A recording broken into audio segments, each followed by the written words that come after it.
The North Shore Football Show on MSONewsSports.com. Hi everyone, and welcome to our North Shore High School Football Show. Coming up this Friday night, we'll have live video streaming coverage of the Salem at Lin Classical game from Manning Field at 7 o'clock. But that's not all on Friday night. Oh, big game. What do they say? It's big. It's not Fios, but it's big. We got Danvers at Marblehead for the Tier 1, whatever that means, the Tier 1 championship in the NEC. Danvers with a real last-minute win over Beverly. They're pumped. Marblehead with a tough game against Gloucester. Superstars on both sides. It should be a fantastic game. So we'll have reports during that Salem Classical game on the Marblehead game, and our own Marty Smith is going to be over in Linfield for the big matchup in the Cape Ann League. It's Linfield and Hamilton-Wendell. That's a huge game there in that Baker division. And then on top of that, what else do we have coming up on this show? I talked to Coach Tony Cirelli of Gloucester High School, Fisherman Forecast. We do that every week. We'll have him, I'm going to see if I can get him to talk a little bit about some other stuff as well. And we'll also check in on high school football with John Squires a little bit later on our program. We'll also check in with our two players of the week. And Zack Dillon and Matt McCarthy, those guys were unbelievable last week in just seconds left to go in the game. Dillon hits a 37-yard field goal after some tremendous running by Matt McCarthy. Both Danvers players winning our co-player of the week. And then finally, just after this next break coming up here, we're going to go to Marblehead, check in with Coach Jim Rudloff and two of his co-captains, Teddy Miley and Eden Gillis. So that's all coming up next here on our High School Football Show.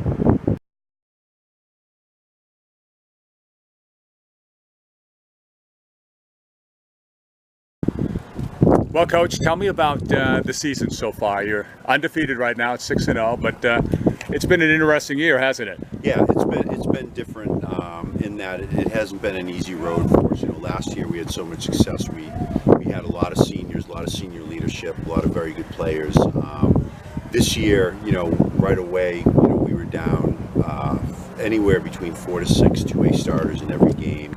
We've had a different line in every game, but you know, everyone has those issues. And this year for us, it was just especially difficult because it was something different every week, it seemed like. But the kids persevered. They did a nice job.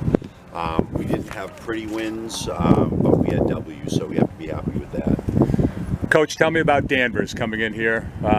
Obviously a big Tier 1 Northeast Conference game Friday night. Yeah, you know, with the coaching staff they have over there, it's just such a great, well-coached team. You know, they have very good athletes, but really, you know, on both sides of the ball, they're just so well-coached. They don't make a lot of mistakes. They take advantage of the mistakes that you make, and their defense especially has a habit of creating mistakes by the opponent. So I have all the respect in the world for Ryan Nolan, Coach Rich, all the good people they have over there and the good things that they do. They've become, you know, in the last couple of years since Sean Terrio got there, you know, they've become, you know, a royal pain in the butt for everyone to play, and I don't think anyone really enjoys playing them, and that's the biggest compliment of all, you know. You know, certainly I think we're evenly matched. I think they have the same advantages that we have and the same chances that we have to win the game, and I think it's going to be a good game. On the injury update, do you have anybody coming back this week, or any changes, say, from the last couple of weeks?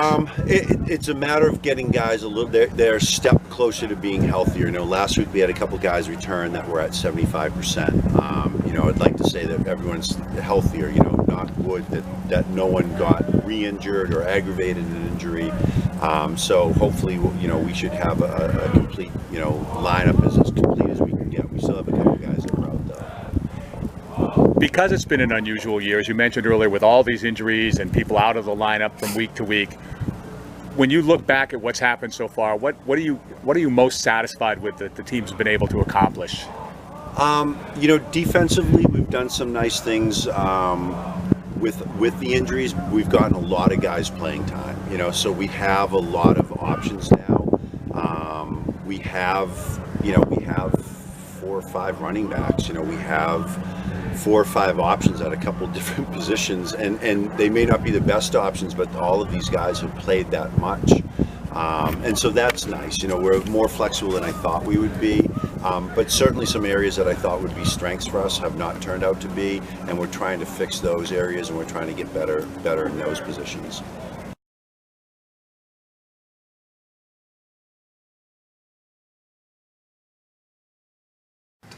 Well, Teddy, tell me about the high expectations that you have playing for Marblehead to win probably every weekend. Yeah, well, of course, we had a great year last year, and we've really tried to let that fuel us this year. And our undefeated record really doesn't show what talent we have. We're really trying to go even further than that and meet and exceed people's expectations, especially defensively, as we try and stop the tough offenses in the NEC. Aiden, what's it like being a captain and then having to set the high expectations for your teammates, the other guys? Yeah, obviously it's such a big expectation out of us. We've definitely been lucky over the years. We've had a couple winning records. What is it, 6 now, I think? Yeah. 6 winning records. So expectations are very high, but you just gotta keep grinding. Yeah, absolutely. Now this year has been unique in the sense you've had a lot of curveballs thrown at you guys or whatever because of all the injuries and different things like that. So, Teddy, tell me about that piece. Well, we've really got this motto, next man up. We've really tried to go with that, especially with our younger kids, as they really try and listen and pay attention to what the starters are doing. So when the injuries do happen, they really get a chance to know what they're doing and try and do something on their own. And Aiden, you were involved in that piece, right? The injury piece? I started off the year with Buono. Unfortunate start to the season, but a lot of younger guys stepped up. Second stringers from last year, Tyrese Hardy, really making big plays at linebacker, and then the whole defense was just, everyone was working hard in practice. A lot of younger kids once again stepped up and filled the role of everyone. Teddy, what are some players or areas of the game, whether it be somewhere on offense, somewhere on defense, do you think guys have stepped up and done well, say, in the last several weeks? I really think the defensive line has done a great job, especially Obino, Karake, Ryan Dumais, and Will Bosworth. They've done a great job of stopping the run game and defending the pass game. We really have to give credit to them for stopping the offenses. Aiden? I have to say the running backs, we've definitely gone through a lot of running backs. Yeah. Injuries have been a big part of that. Our starting running back, Devin, hurt his ankle, and then Derek Testa, our second string running back, hurt his knee. So, it was just the running backs, third string, fourth string, they just had to get better every week. They've been doing well. Let me throw a fast one at you here. So you have Andy Clow at quarterback here, 6'7", hadn't played quarterback before. So, Teddy, tell me about that. It's great to have a QB that can throw really hard, but also get those long runs that we've seen. It's nice to have someone on that team to really help out the passing and running game. And when we need big plays, it's nice that we can rely on him. Yeah, he's definitely a huge part of the offense. He runs really well. Not the first time he's been a quarterback. Sophomore year, he was a quarterback for us, but he's definitely improved in his running game, and passing game is only getting better, so it's good. People come in, take a seat, you're really in for a treat at Sylvan Street. A great place to eat and drink and meet with family and friends at Sylvan Street. We'll treat you right, day or night, satisfy your appetite. Eat, drink and chill at the Sylvan Street Grill. Catch a game with friends, meet for lunch, cocktails after work, or a romantic dinner for two. Whatever your plan to do it at Sylvan Street Grill in Peabody and Salisbury. See you at Sylvan Street. Eat, drink and chill at the Sylvan Street Grill. Hi folks, this is Gerard Moynihan of Moynihan Lumber. Our company has been proud to have supported high school sports on the North Shore for more than 30 years. Our student-athlete program recognizes championship performance in the classroom and on the field. Moynihan Lumber is also committed to championship performance when it comes to meeting all your building and home improvement needs. And if you're planning to change your kitchen, please visit our kitchen cabinet showrooms at any of our 3 locations, in Beverly, North Reading, or Plastown, New Hampshire, or at MoynihanLumber.com. The North Shore Football Show on MSO Newsports.com.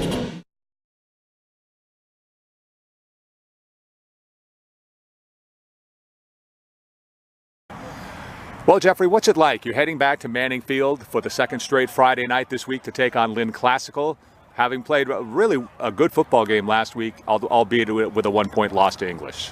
I think the whole team is ready. We're excited to be there, play again, and come out with a dub this time. Giles, what about yourself? I think that coming into this week after taking a loss like that, we're ready to come back.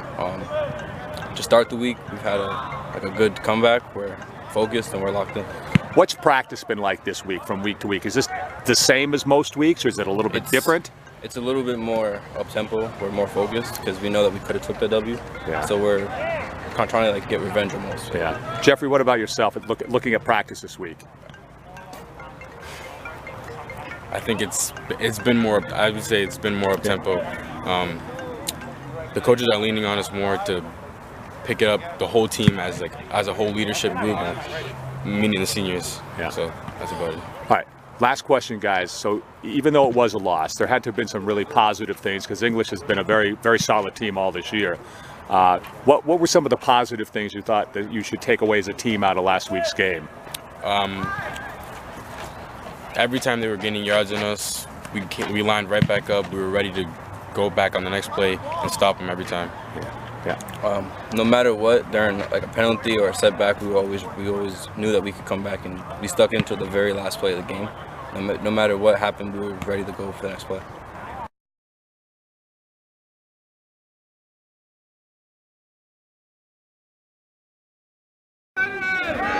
Well, we have Malcolm Best with us, and Malcolm, Classical Football, you guys are coming off your first loss of the season, so tell me what practice has been like this week.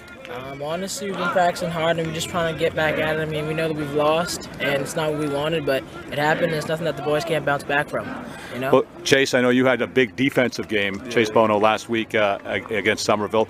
What have you sensed this week at practice? A lot of physicality and just the want to win. You know, every team doesn't want to lose. Everyone wants to go undefeated. But, you know, I think we needed that, to be honest, just to wake us up.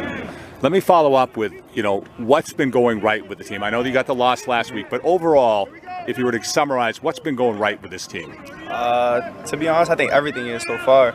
Like, defense has come together, offense has come together, coaches are coming together. We're just coming together as one big team. Yeah, Malcolm? Definitely, I think everything's clicking, like Chase said. I think offense clicking, defense definitely clicking. Special teams got it rolling too. Coaches, everything, Yeah. Now, it seems to me that you guys might be a little extra hungry going into this game this week following your first loss of the season when you take on Salem Friday. We're extra hungry for that. I mean, one, because it was our first loss. We didn't plan on it. No team plans on losing, but we did. Like I said, we got to bounce back, and it's also our senior night. So, we do want to bring home a win for the seniors, So, Chase, can you add to that? Yeah, like Malcolm said, that loss was big for us. But, like in practice, we just ran physical the whole game, all practice, everything. Stronger, faster, tougher. When you need the MVP of community banks, look no further than the Institution for Savings. With 14 full-service offices throughout the North Shore, we have MVP rates and an all-star team to serve you. Bank from the ball field with our 24/7 online application apps, internet banking, mobile deposit, and more. Institution for Savings, your winning team. Visit institutionforsavings.com, member FDIC, DIF, equal housing lender. People come in, take a seat. You're really in for a treat at Sylvan Street. A great place to eat and drink and meet with family and friends at Sylvan Street. We treat you right, day or night. Satisfy your appetite. Eat, drink, and chill at the Sylvan Street Grill. Catch a game with friends, meet for lunch, cocktails after work, or a romantic dinner for two. Whatever your plan to do it at Sylvan Street Grill in Peabody and Salisbury. See you at Sylvan Street. Eat, drink, and chill at the Sylvan Street Grill.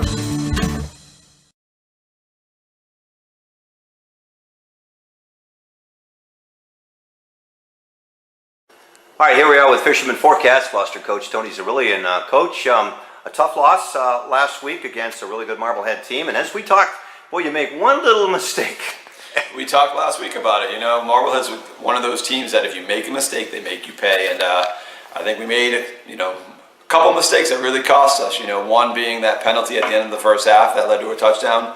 And another one, they call a pass interference, whether it was a good call or bad call. The kid got up on us and whatever, they called it, and I think it was a 3rd and 24, gave them a first down, and they capitalized on that drive too. And I think it's one of those things, you just got to play smart football, you got to play discipline. I thought we did for the most part, but one or two mistakes here or there cost you. I thought Marblehead had a great defensive plan against us. They really shut us down, and that didn't help either. It wasn't really until the fourth quarter that we got some momentum offensively, but Coach Rudloff over there in Marblehead always puts a great defensive plan against us. So. Coach, I want to ask you about your defense because Ollie Emerson, I thought, was outstanding both sides of the ball. You had a passing game necessitated by the defense, I presume. Yep. But Ollie looked to me like he had a great game on defense too. Yeah, he really stepped up both sides of the ball. You know, we get on him every once in a while because he doesn't do a great job catching the ball on offense. But I'll tell you, he caught some great passes, caught some passes in traffic, made something happen once he caught the ball. So offensively, I was very happy with the way he played. Defensively, we decided we were going to be aggressive. You know, we were going to go after him, and I think we did, and I think we did with some success. Again, you know, they made some big plays on us that, you know, put 21 points on the board. But for the most part, I think we played pretty tough, played them pretty tough. Yeah, and that's a high-powered offense they have, with or without their 7 or 8 quarterbacks ahead of Plow. The kid's amazing. But Tony, what's that do with playoff implications now with Medford coming into Newell Stadium? Yeah, we're in the middle of the pack. There's 3 or 4 teams stuck right around 3, 4, 5, and 6. We're one of those teams, so really I think we could finish anywhere from 3 all the way down to 6, depending on how we do this weekend and how a bunch of other teams do, including, you know, North Reading, Wilmington, a number of teams. Mm-hmm. Okay, and what do you see from Medford? What's the scouting report on them? Athletic, quick, big defensive linemen. They remind me a little bit of Somerville. You know, the quarterback's pretty good, receivers are pretty good. They do a lot of different things. They try to confuse it with some formations, outnumber you to different sides. So we just have to be smart, disciplined, understand what they're trying to do, where they're trying to take advantage of us, and respond accordingly. All right, Somerville knocking off Lin Classical. What's your reaction? Huge win by Somerville. You know, Somerville and Classical, both super talented teams. I thought that, you know, I think Somerville, if they get in a groove, they could beat anybody. I think the same can be said for Classical, so I'm sure it was just a fight to the finish. 2 tremendous high school quarterbacks. 2 tremendous high school football teams. Okay, there you go. All right, finally, Coach, I want to talk a little bit about the big game over at Piper Field tonight. On Friday night. Tough place to play. I think it's difficult going in there like it is going in Winthrop, maybe coming up here to Gloucester. Yep. But Danvers pulling out a last-second win, and of course Marblehead with their tough game against you. Any idea what to look for in that game? Yeah, I haven't seen much of Danvers yet. Obviously, I know what Marblehead, you know, presents as issues and problems to other teams. I think it'll be a good game. You know, Danvers and Marblehead have had a tradition for the last 3 or 4 seasons of really having competitive games, competitive, you know, brawls right to the end, and I assume it's going to be the same this year. All right, Coach. Thanks you. Good luck this weekend.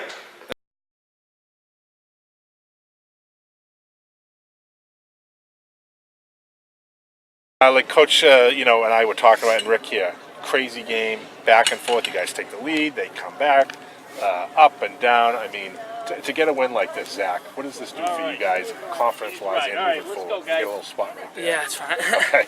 Moving forward, I mean, right now, right when the game ended, right when it hit 0, we're on the Marblehead. So that's everyone's focused on Marblehead. Like this game, we had our 20 seconds of glory. Now it's time to get in work, watch film, and just go on. We want to win that conference next week, so we got to go up in Marblehead, and we're going to beat them up. Matt, I know you guys had to switch things up a little bit offensively this week with Taj not being able to play. Did you know that you'd be the guy carrying the ball most of the time, or did you just kind of work out where things were working for you, so your number got called more often? It was mainly just kind of working out for me, because me and Colby, I thought we usually split. It's good enough for both great backs. Mm-hmm. So I don't know. I didn't expect that to happen. I was very surprised. Have you ever had 3 touchdowns in like a Pop-Warner game or anything? Maybe. Probably not. Probably Let's say that. Okay, so first 3 touchdown game.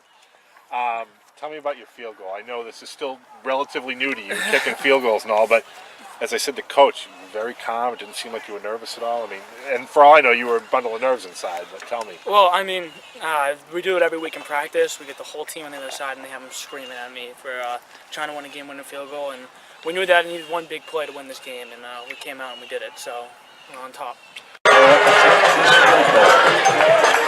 Zack Dillon to attempt the field goal for Danvers.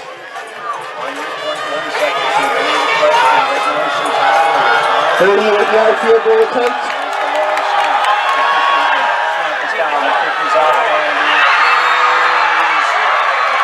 Kick is good.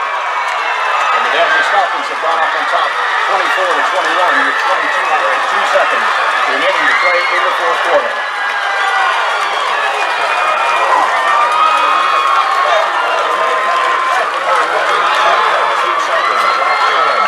Hi folks, this is Gerard Moynihan of Moynihan Lumber. Our company has been proud to have supported high school sports on the North Shore for more than 30 years. Our student-athlete program recognizes championship performance in the classroom and on the field. Moynihan Lumber is also committed to championship performance when it comes to meeting all your building and home improvement needs. And if you're planning to change your kitchen, please visit our kitchen cabinet showrooms at any of our 3 locations: in Beverly, North Reading, or Plastown, New Hampshire, or at MoynihanLumber.com.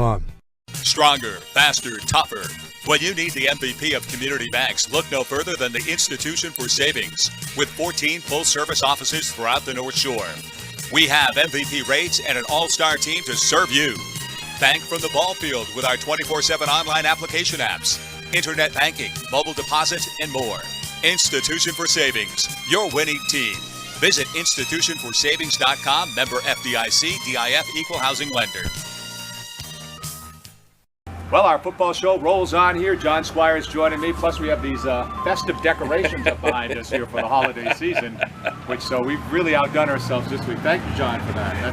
Nothing. We spare nothing when it comes to this MSO news show. Absolutely. And there is a pumpkin back here, too. I wish we had pulled that out. There is, and we have a decoration on the door, and I got to give credit to Mrs. Squires. She did a great job setting this up for us. Oh. Didn't take longer than 2 or 3 hours. I thought it was Rick Moore that did all this work.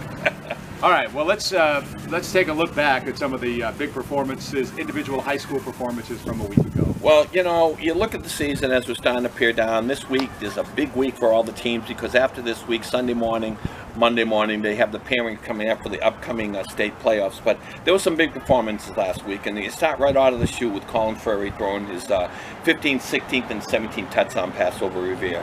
Indy Clow had 150 yards rushing, 88 yards passing. He continues to shine at Marblehead. And then you had some other names we haven't mentioned a lot of. Lin Tech, Stephen Gravely, which we did a feature on this week.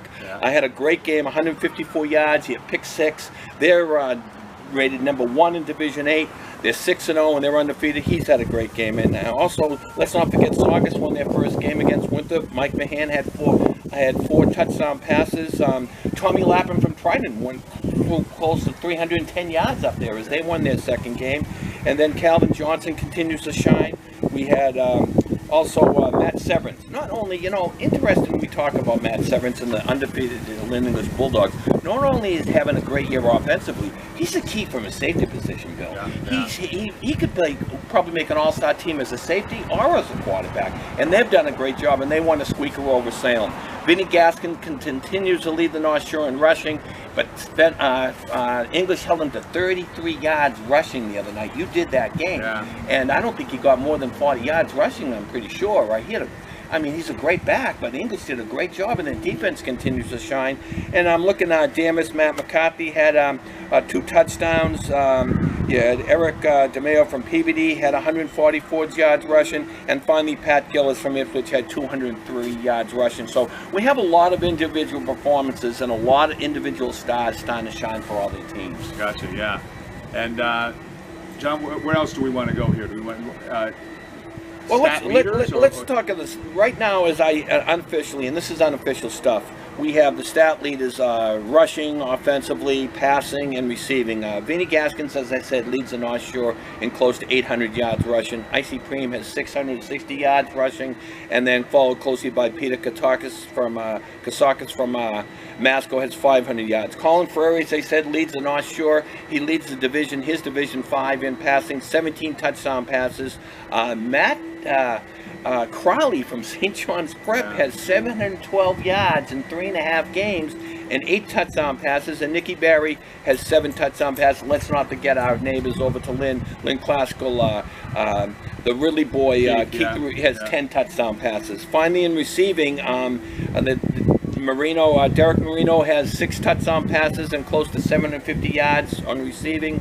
He has 19 receptions for the year. Cam Peach had a big game last week in a comeback win. In their victory, he has 22 receptions, and then finally Calvin Johnson leads the entire Division 7 in 680 yards and 94 total points. So those are some of the leaders. And the North Shore Calvin competes Johnson in the state. of St. Mary's. Of St. Mary's, yeah, I mean. yeah, Correct. Right, yeah. So he's having a great year, and he's close to 700 yards rushing. All Scholastic last year, and Shore, another Shore bet to be one of the top divisions when they have all-star teams at the end of the season. So those are some of the top performances, and we got some big games coming up this weekend for all the teams because it's playoff weekend, you know, or playoff stat weekend, I should say. Well, we have live video coverage of the Salem and Classical game on Friday night. We'll have updated reports on the Danvers Marblehead game, which is the title game for the NEC Tier 1, and also updates on the Hamilton-Wenham Linfield game also on Friday night. So everything's really kind of focused on Friday night here this weekend, and so those are some of the big or important games on the North Shore. There are some other ones, obviously, as well. Exactly, and as I said, and why we say other ones is because this is the determining factor whether teams make the playoffs or not. Unofficially, you have to have a 500 record or better, finish first or second in your division if there's more than 6 teams or 5 teams, and also if you win your division, which leads me to the next point. That middle division, Tier 2 in the Northeastern Conference, is very interesting because even though Classical is 3-1, if Somerville and Gloucester both win this week, they tie for that division. They're 3-way tied, 3-1, 3-1, and 3-1, which makes it interesting. Marblehead Danvers plays for that division, and English looks like they should clinch that division with playing Winthrop this week. So it's interesting. And then, as we said, Linfield, Hamilton, Wenham in the Baker division up in the Cape Ann League, that's going to decide probably that division. And in the driver's seat, North Reading. Newburyport would have to beat North Reading to knock them out of that. So it should be an interesting weekend, Bill, and I'm looking forward to it. That Danvers Marblehead game should be a beauty. Yeah, and so those are some of the things happening this weekend. John, anything else you want to share with us at all? No. I wound you all up. You were pretty good. And, you know, you did fire me up. You did fire me up. Well, you know, with the Dirk Erickson, you really fired me up, which is good. And I'm looking forward to this weekend. I missed the game last Friday night. Unfortunately, I had a commitment, and then Sunday morning listened to you guys. I missed that too, which is interesting. So I was fired up for this, and I'm looking forward to this weekend of football for MSO News Sports. So again, this is the last weekend of regular season play. Next week, the playoffs come, and we'll hear about those playoffs sometime over the weekend or Monday morning, I would assume. Exactly. I would think Monday morning we'll know exactly where we stand and what we're going to do down the road. Gotcha.